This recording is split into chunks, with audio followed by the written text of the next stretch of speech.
The Gateway brings you the day's news each weekday from around the St. Louis region and the state capitals in Jefferson City. Our schools are accredited. We don't need this bill. And Springfield. How many more years must pass before lawmakers see time is of the essence? I'm Abby Larico. Join me each weekday for The Gateway on the STLPR app or wherever you get podcasts.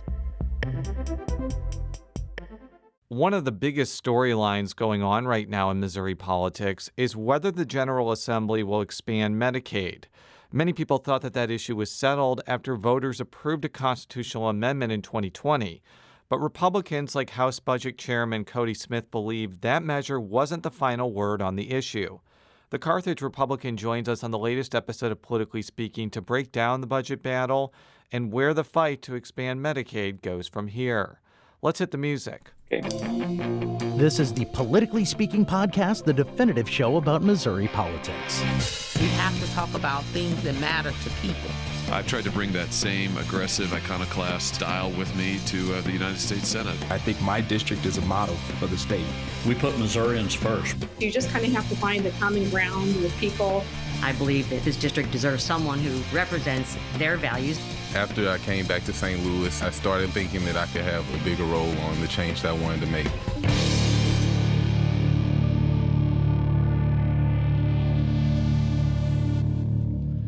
And welcome to Politically Speaking. I'm your host, St. Louis Public Radio political correspondent Jason Rosenbaum. Joining me as my co-host today is St. Louis Public Radio State House reporter Jaclyn Driscoll. And joining us, I assume, from beautiful Jasper County, Missouri, the chairman of the House Budget Committee and a Republican from Cartharge. Our special guest today is Representative Cody Smith. Good to be with you all. Thank you. Thank you. And it is a very opportune time to be recording a podcast with the House Budget Chairman because the budget has been top of mind in Missouri politics, particularly the decision by the House not to fund Medicaid expansion. So I'm just going to get right into it. Why did the House decide this week that Medicaid expansion would not be included in terms of funding in the 2022 fiscal budget? Well, Jason, that goes back to when the constitutional amendment passed in Missouri in last August related to Medicaid expansion.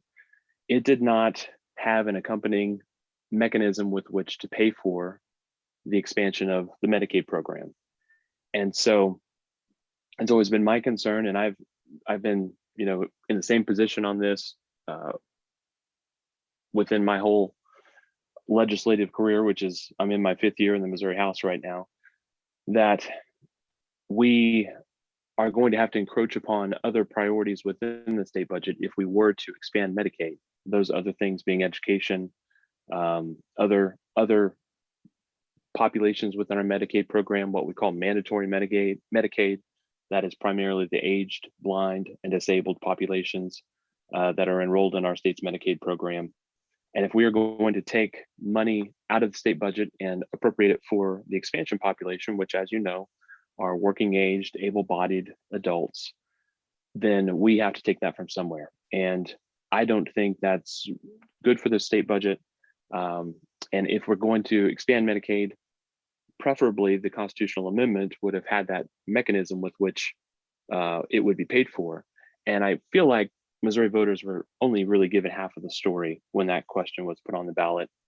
And the other half of the story is how we actually pay for it. All the benefits of expansion were espoused in a campaign that was funded to the tune of several $1 million. I'm told it was as much as $10 million. Talked a lot about the benefits of expansion, all the federal money that would come to the state, but it did not talk a lot about how it would affect the state budget. And so obviously, as the chairman of the budget committee, that's kind of my job in Jefferson City, is to lead the House through this deliberative process where we prioritize the needs of the state in the state budget and make a series of trade-offs. And we can't do everything that we would always want to do because we have a balanced budget. We have a finite amount of resources. And so I think we have a lot of work to do on our other priorities, such as education, our various array of social services programs, Medicaid, mental health, etc., before we appropriate for the expansion population. So that's in a nutshell where the House has arrived, and it's consistent with where we've been for since the passage of the Affordable Care Act, which has been over 10 years ago. The Missouri House and more broadly the Missouri General Assembly has rejected Medicaid expansion for those reasons and more over the last 10 years, and that's still where we're at today. So before the state of the state budget director said that Missouri was expecting more federal matching funds than previous years, and added, for this budget, Medicaid expansion is not crowding out other issues. Now, I haven't gotten a response about whether that's still the case, but if that is still the case, at least for this year, is it accurate to say that Medicaid expansion would not have used general revenue and it would have just been essentially paid for with increased federal matching funds? And not having heard the comment from the state budget director, Jason, I don't want to speak for him, but there's a couple of things that come to mind there. He could have been speaking on the current state of the Missouri budget and the amount of general revenue available to either the governor and his recommendations or the House or the Senate. And I think he could make the statement that given the plan for Medicaid expansion, the way it was recommended by the governor, it was about $120 million in general revenue, which did not mean that we had to make cuts in the other parts of our Medicaid program or education or various places within this particular fiscal year because of the way our budget has come together.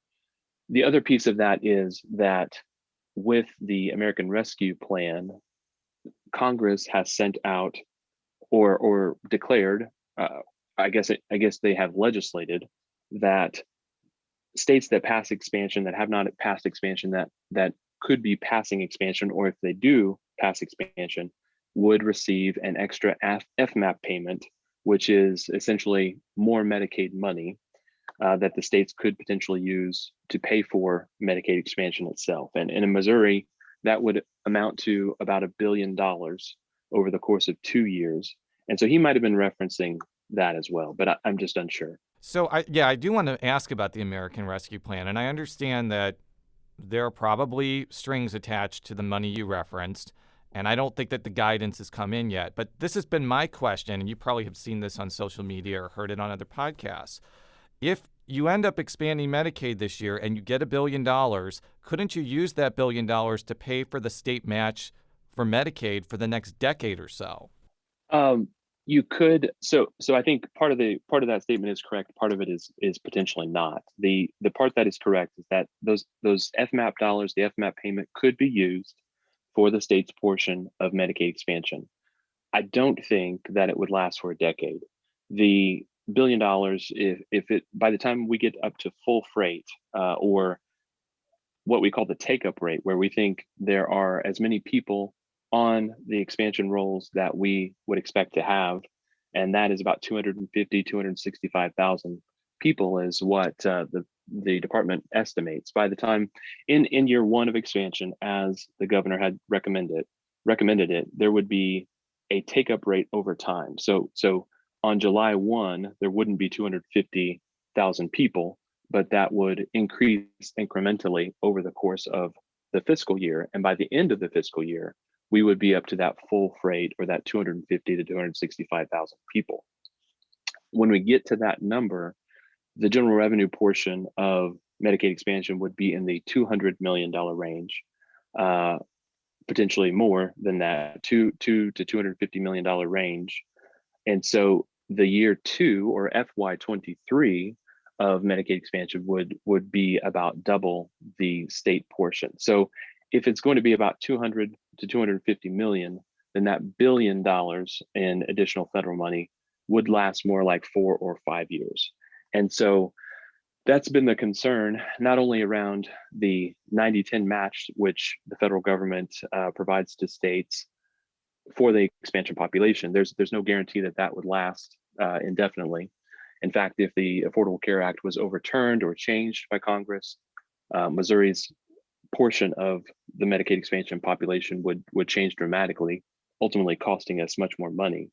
But that short-term gain of the FMAP increase for Medicaid expansion is only a temporary solution. So again, the concerns are more about the longer-term cost of this program, the longer-term impact on the state budget. And once we cross this threshold, if we do expand Medicaid, we won't ever back up. So this is a scenario in which I think this could be very, very problematic for the state budget in that next 3, 4, 5-year range. And so it's really about the longer term picture, and we have to weigh very carefully the short-term benefits versus the long-term impact. And I remain very concerned about the long-term impact. So we heard that a lot from Republicans, both on the Budget Committee as well as hearing the same discussions had on the floor during the perfection and third read process of the budget bills, that we may have these short-term funds, but we have to keep in mind the long-term implications and the long-term costs that could be associated with Medicaid expansion. But what we're seeing in other states that have expanded Medicaid, they are seeing these cost-saving mechanisms coming in, and they are able to appropriate some dollars to other programs that they had previously been using for the Medicaid program in their states. We know right now in Missouri, Medicaid takes up at least a third of the state budget, so it is a costly measure. And Democrats argue this would be a way to offset some of those costs. So my question for you is, when you have these long-term cost concerns, why is it that Missouri can't do what so many other states have done in terms of potential cost-saving mechanisms when expanding Medicaid? So yeah, Jaclyn, I think that it's debatable as to whether or not other states have been successful with expansion. We hear stories on both sides of that argument. I would point to states like New York, who have major budgetary problems, and they point the finger at their expansion, having expanded in their Medicaid program in general. And there may be some other states that have been more successful with it that I'm unaware of. But a lot of the arguments for expansion and the savings involved in expansion are centered around shifting populations from the existing Medicaid program, which is what we call mandatory Medicaid. That's about a 2-to-1 match, where the state puts up a third roughly, and the federal government sends 2/3 to the states. And taking people off that 2-to-1 match and putting them on a 90-10 match would create a greater influx of federal dollars for that same individual, and thereby save the state money. And so we had a very lengthy series of conversations about that prior to expansion having the ballot initiative having passed at the last August. Had a hearing, which what I would invite people to go back and listen to. It's available on the House archives, house.mo.gov. We archive all of our budget hearings. We record them in high definition, and we have that there so that people can take part in the process to understand what we're doing. We're trying to increase transparency around that. That's a little plug for the House there. The House has been leading the way on that for a long time, but we've had very lengthy discussions about this, and the federal government, CMS, has said that they do not want states manipulating the populations within their Medicaid program to shift them to 90-10 when they qualify for mandatory Medicaid. So if they're in that ABD population, which is a huge cost driver to the state in Medicaid, we can't take those people and put them on the 90-10 match without violating federal guidelines. And so had that conversation with the department. The department said, hey, we don't want to do that. We know it's against the rules. We know that other states have tried to do this. And so we're walking into this with our eyes open, and we're going to understand that we are not going to be able to shift populations around and draw down more federal dollars. And when you don't do that or try to do that, it becomes more clear that Medicaid expansion, in fact, is going to cost a lot of money to the state. And those savings that some folks think would appear are actually not really there. And so That, coupled with the fact that we've seen our program grow exponentially over the last several years. And as you mentioned, it's over a third of our budget. In FY21, it was about $12.2 billion. I think that's about 35% of all of the appropriations in the state of Missouri. Adding another 250, or some states have seen double the amount of people come on to the population rolls. If it were 500,000 people, it's even with a 90-10 match from the federal government, it's going to cost the state more money. It's going to make our Medicaid program larger. It's going to have a larger impact on the state budget. So again, those savings, we just haven't seen that we can make that happen in Missouri if we play by the rules. And I'm certainly not interested in running afoul of federal guidance, which would incur a heavy financial penalty and be even more problematic for the state budget. So that's why there's a disagreement about whether or not this would actually save us money. I do want to ask about this point. So let's say that everything that you just mentioned comes to pass, like the additional FMAP money runs out in 3 or 4 years, and it does end up costing the state general revenue dollars to pay for expansion because the cost savings that the proponents have said doesn't come to pass. Couldn't you create a permanent funding mechanism that would make up for many of the costs of Medicaid expansion without harming actual people? So what I'm being specific here, taxing managed care organizations, or legalizing marijuana and using the proceeds from that, or getting rid of the limits on the amount of casinos that are in the state. I understand that some of those are wacky ideas that you're probably not going to agree with, but it's part of a broader point that couldn't you find a direct source of money that's not actually going to harm a lot of people to pay for Medicaid expansion if you have to use general revenue for it? Yes, Jason, theoretically, the answer to your question is yes. That could we find a dedicated source of funds for this? The answer is yes. Of course, if we were to raise taxes, that would have to go to the ballot because of the Hancock Amendment, and rightfully so.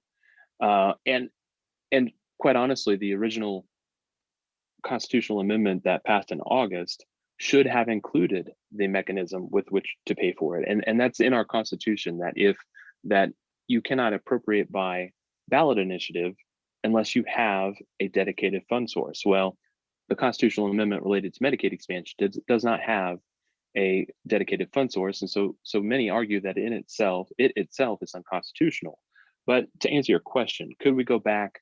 Could we pose another ballot question that says, hey, listen, if we want to expand Medicaid, we're going to raise taxes by X percent, or we're going to implement a fee on whatever service or commodity in the state that we propose. And if the voters said yes to that, then this would be case closed. There really wouldn't be anything to argue about at that point. And I think that's something that the General Assembly should consider, but I don't know exactly what that looks like. And I think that the folks that wrote the constitutional amendment that passed in August and funded the campaign and eventually got it passed were cognizant of the fact that Missourians have turned down tax increases at the ballot repeatedly over the last several years. And the environment or the appetite for tax increases in Missouri is not good. Folks believe that they're taxed enough already at this point, whether it's state, local, or federal taxes. They're telling us that they don't want higher taxes. So that's probably a concern of the proponents of Medicaid expansion. That's probably why we didn't see that mechanism in the constitutional amendment that was proposed in August. But to your point, yes, we could rephrase that question. We could try to find a dedicated source.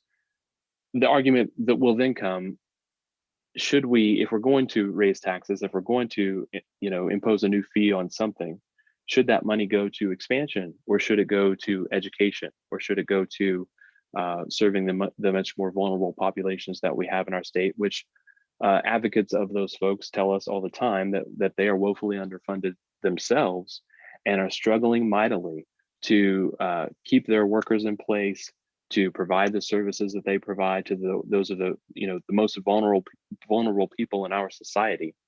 they're going to have their hand in the air and say, hey, listen, if you're going to raise taxes and you're going to raise more money for health care through the Medicaid program in Missouri, we need to be considered before the expansion population. And I find it hard to argue with that.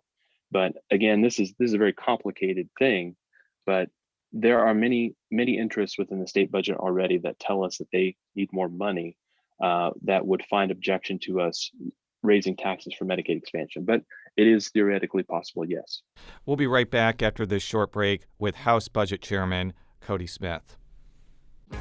If you have a smart speaker, you have access to the entire world of NPR and St. Louis Public Radio.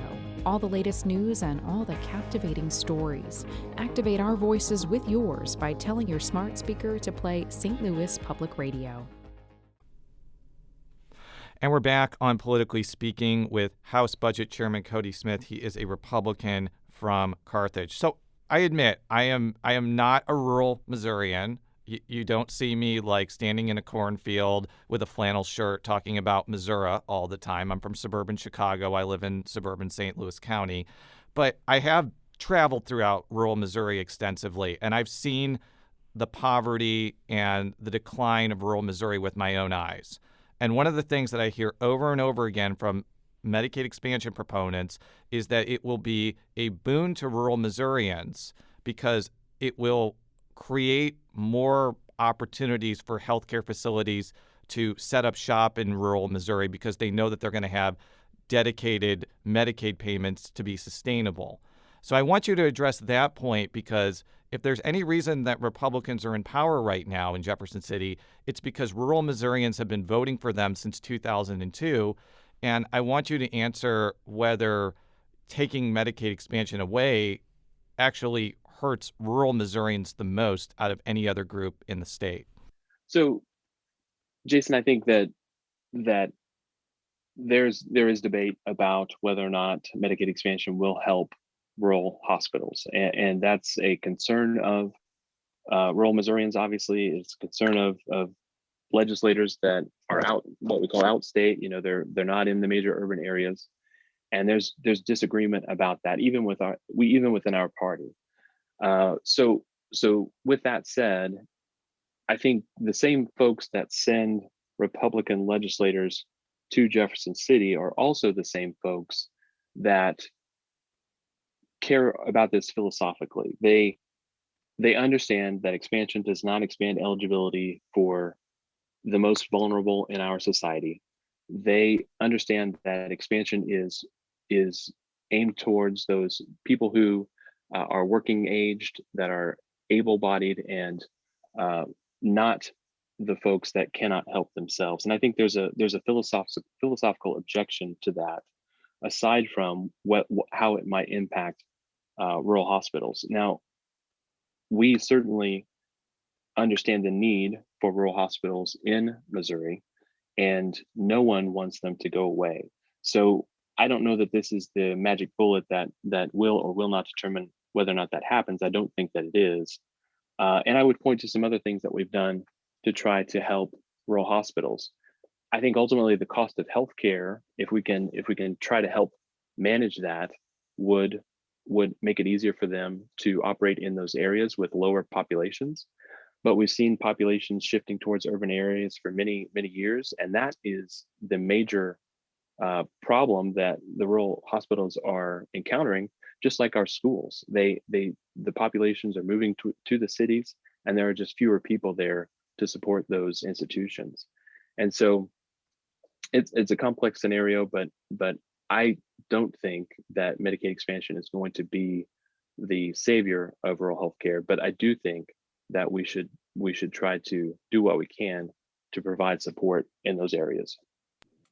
I don't want to shift back to costs per se, but I did want to touch on something that you had said earlier in this podcast, was that Missourians who did vote for the expansion of Medicaid, as we know that they did approve it in August of 2020, were only told half the story, or essentially that they were told the good parts of what they heard from the very well-funded Yes campaign for Amendment 2. However, we did see specifically on the ballot language that voters approved, it did read that there were could be one-time costs of approximately $6.4 million and could have an annual net fiscal impact of costing the state at least $200 million. So when you say, voters were only sold half the story, they did see, right, they're very clear on the ballot language that this could cost the state some money. And it's my, I tend to err on the side that voters understand that if things are going to cost money, it may be associated with shifting funds away from other programs, or, maybe a small tax increase because the Hancock Amendment wouldn't allow you to do a broad tax increase, or it would have to come back to the ballot. So could you just elaborate on that? Because voters did see that it could cost some money. Yes. So the fiscal note on the ballot question gave a range of outcomes to costing the state $200 million all the way to saving the state $1 billion. So it was posed in a range of outcomes, again, negative 200 million to positive 1 billion. And I think that when people went into the ballot box, they would see those numbers and say, well, if it's somewhere in the middle, then it's going to have a positive impact.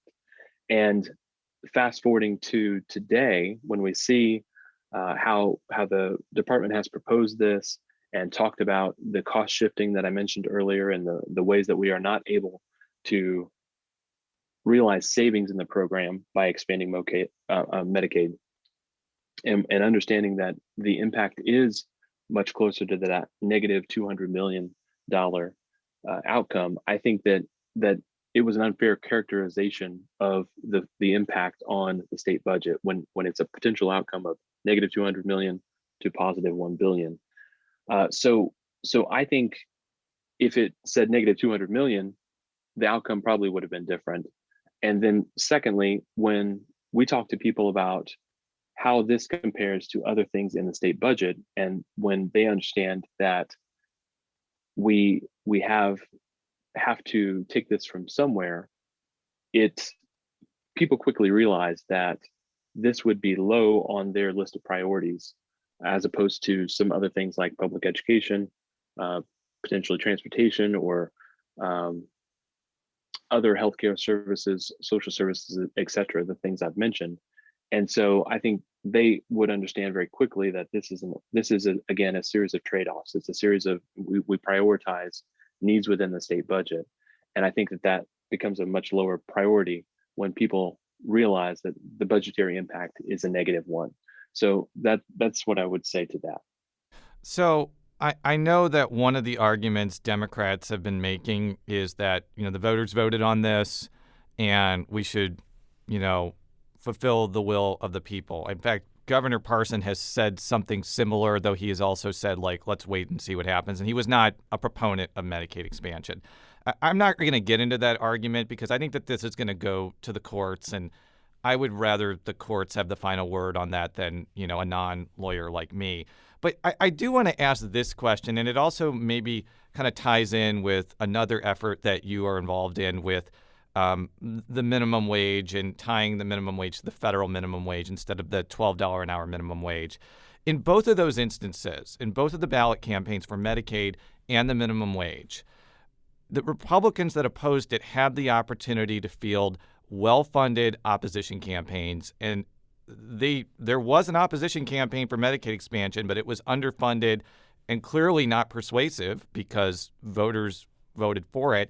And the minimum wage increase, there was no opposition campaign at all. Even the Chamber of Commerce was like, this is going to pass. So from a philosophical standpoint, why should Republicans be rewarded for not mounting an aggressive opposition campaign to these things? I don't involve myself with the statewide campaigns, on, for or against ballot questions as far as the fundraising side of that. And I don't have a lot of information about that. I certainly have advocated against Medicaid expansion from the beginning of this ballot question process all the way till now. Obviously, like I said, my position has not changed. I guess let me say that another way, I'm not really privy to the financial dynamics around that. It's my understanding that the pro expansion side was much better funded than the con side. And with the minimum wage increase, I don't really think there was much of an opposition. And there was saw none, in both, zero, no opposition whatsoever. We saw in both cases lots of money being pumped into the pro side of those campaigns, and out-of-state money, in-state money of all types. But all that's to say, I think this really kind of speaks to the complications that arise when complex policy decisions are boiled down to a yes or no question on the ballot alongside other elections. And whether that's Medicaid expansion or the minimum wage increase or medical marijuana in Missouri, there are a number of things, voter ID, there's a lot of different things that we've seen at the ballot, and they've been very controversial.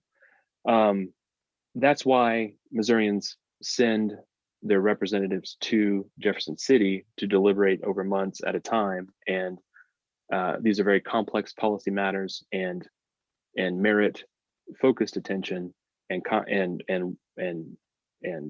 elaborate, lengthy debates. And so again, that kind of speaks to my concerns about whether or not these should be decided at the ballot. And ultimately, major policy changes almost inevitably have unintended consequences.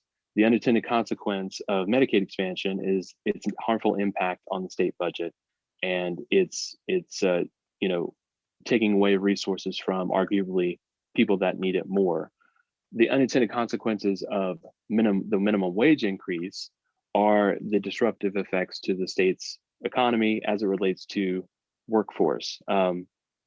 I hear from, as the chairman of the budget committee, I hear from medical providers of all types. These are in-home care providers, medical and non-medical, nursing home providers, all those folks, the people that take care of our developmental disability population, people that take care of individuals who, if not for the medical care, would not be able to function or survive independently. And they're telling me constantly that they can't keep people in those jobs because of the increases to minimum wage. When a place like a large retailer like Walmart or Lowe's is paying more than they are for arguably an easier job, it's almost impossible for them to keep people employed. And they cannot raise their prices like Walmart or Lowe's will raise the cost of their goods at retail to pass that cost of the higher wage onto their customers. Nursing homes can't, that rely the legislature doing that for them. The in-home care providers are in the same place, and they've been coming to us. They've been coming to me, Jason. I'm in my 5th year again in the Missouri House every year, telling me that they need rate increases. They need more money. They're really struggling. And now with the increase in minimum wage, it's become much more compounded, and it's risen to the degree of them sounding the alarm that this is an emergency for them, that they are not going to be able to provide services to these populations of people who can't help themselves if we don't provide some sort of solution. So again, that's an unintended consequence of a ballot question that sounds pretty good on its face. Like, should Missouri have a higher minimum wage? Well, that seems like a decent idea if it goes from where it's at now to ultimately $12 over the course of several years. And I could see a person walking into into an election or a ballot booth that day and saying, well, that seems reasonable. I'll vote yes on that. And they don't really have all of the information that they need to make the most informed decision because it's simply not available to them. There are campaigns, political campaigns essentially, that are advocating the benefits of this and don't talk as much about the negative consequences of this. And again, that kind of speaks to the problem with posing these complex questions at the ballot. But I have a piece of legislation, as you know, that ultimately seeks to extend the increases of the minimum wage in Missouri so that these providers will have some time to catch up to those increases and have a little more breathing room, so to speak. It's not because I disagree with the people that came in and voted yes, or I do disagree with them, but it's not because I don't respect the process or respect their vote or respect the fact that that was the will of the people that day. But it is because I'm acknowledging that there are unintended consequences here. And that's why, again, people send their representatives to Jefferson City. Almost inevitably, when we pass a bill, we're back the next year talking about that same thing, quote unquote, cleaning it up, fixing some things that we broke accidentally. And both of these ballot questions, Medicaid expansion and minimum wage, have broken things or will break things if they're implemented. And so it's our job to go back and talk about the unintended consequences of that. So that's where I approach those things from, and it is from a place of respect, which is hard for some people to understand, but it is a respectful disagreement and acknowledgement that we sometimes have to fix some things after we make major changes. Well, Representative, thank you for coming on this show and talking about this important issue in a lot of detail. I think it's better for people to hear your side in more than just a soundbite. So we appreciate your time this morning. For all of our stories, stlpublicradio.org. Follow me on Twitter at @Rosenbaum. Jaclyn, how can people follow you on Twitter? Driscoll NPR. And Representative, how can people follow you on Twitter or any other parts of the World Wide Web? Sure. It's at Cody4Mo. That's CODY, the number 4 and MO. And I'm not there a lot, but I do check in occasionally.